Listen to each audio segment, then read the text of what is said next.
घन ज्ञात करना। मतलब जैसे यहाँ पे दिया है 7 निम्नलिखित संख्याओं के घन ज्ञात कीजिए, मतलब 7 का घन, तो लिखेंगे 7 का घन बराबर 7 पावर 3। इसका मतलब हो गया 7 3 बार, 7 गुणे 7 गुणे 7। अब इसको 3 बार गुणा करेंगे, मतलब 7 तिया 21 नहीं करेंगे, 7 7 49।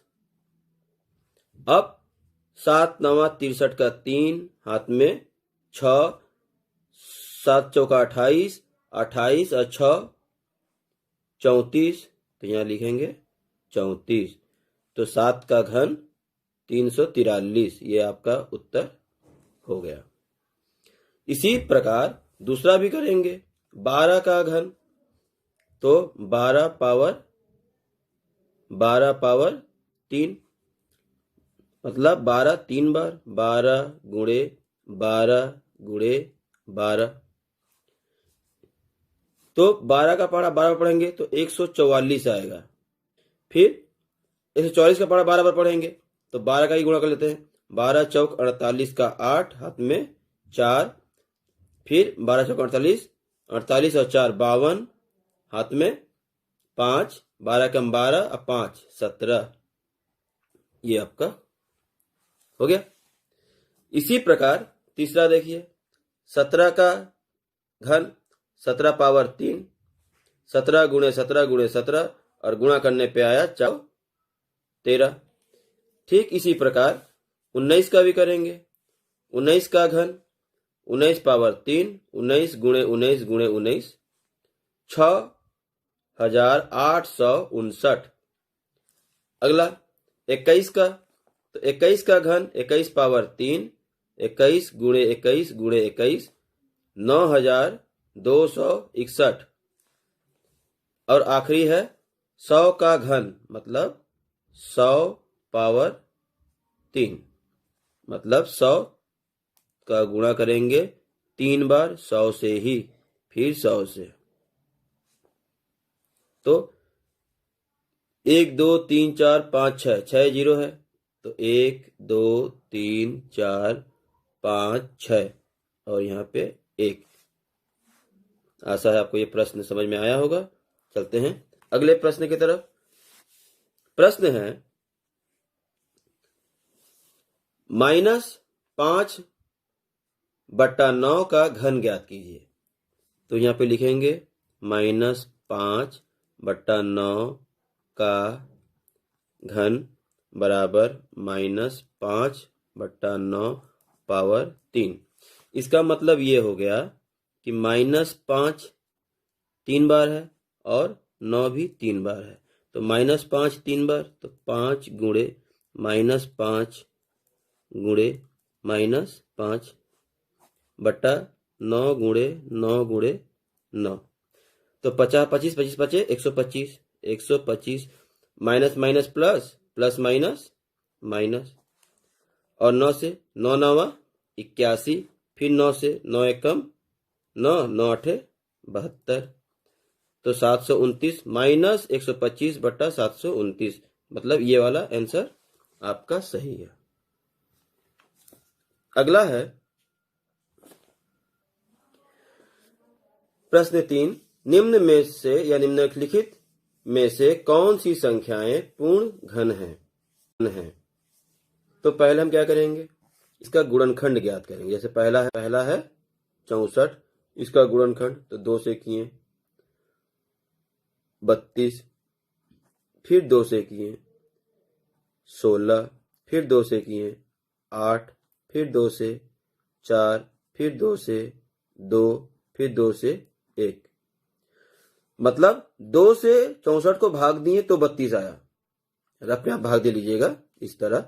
देखिए हम 2 से 64 को भाग दिए, 2 तिया 6 कट गया, 4 2 दूनी 4, तो 32 आया, यहाँ लिखे। फिर 2 से 32 को भाग दिए 16, 2 से 16 को भाग दिए 8, 2 से 8 को भाग दिए 4, 2 से 4 को भाग देंगे 2, 2 से 2 को भाग दिए तो 1।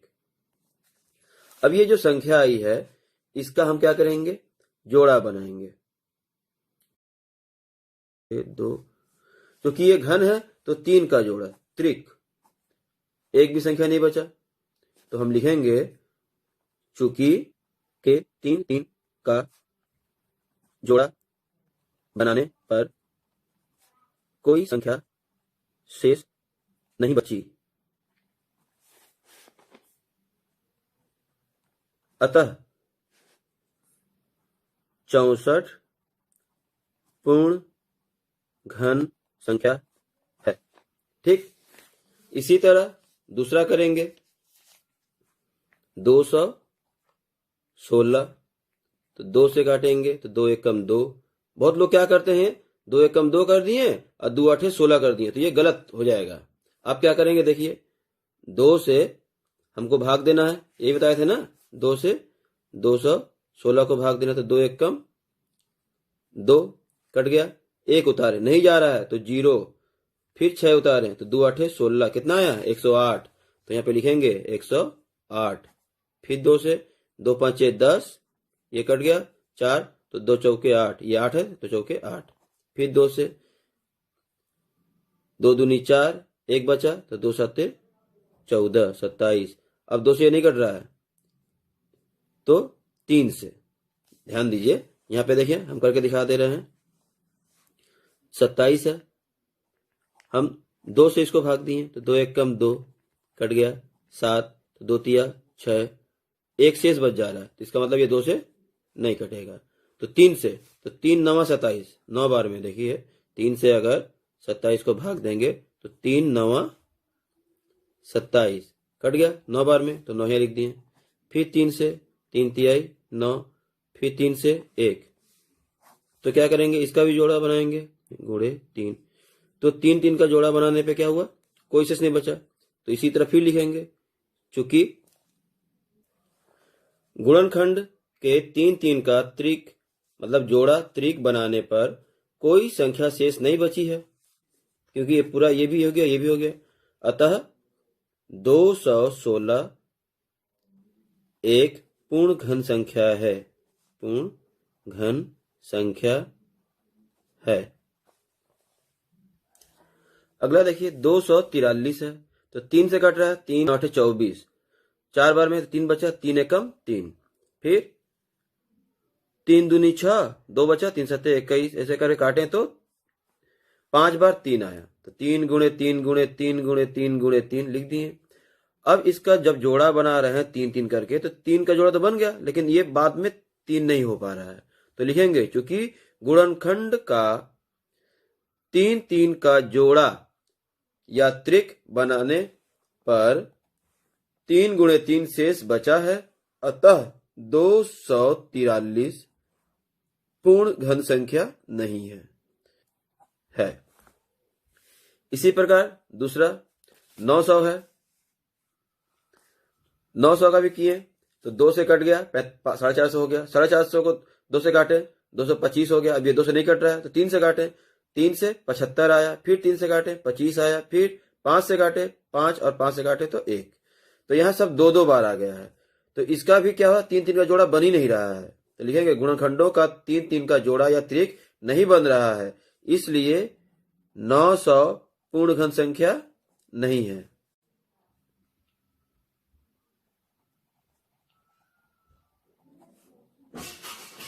नहीं है। अगला है 1728, 1728, तो गुणनखंड करने पर क्या क्या आया, 2 गुणे 2 गुणे 2 गुणे 2 गुणे 2 गुणे 2, 2 गुणे 2 गुणे 2 गुणे 2 गुणे 2, मतलब 3 3 6 ठो, 3 और 3 6 ठो, बाद में 3 ठो 3 भी है, तो 3 गुणे 3 गुणे 3, अब 3 3 का जोड़ा बना है तो कुछ शेष नहीं बचा, तो लिखेंगे चूंकि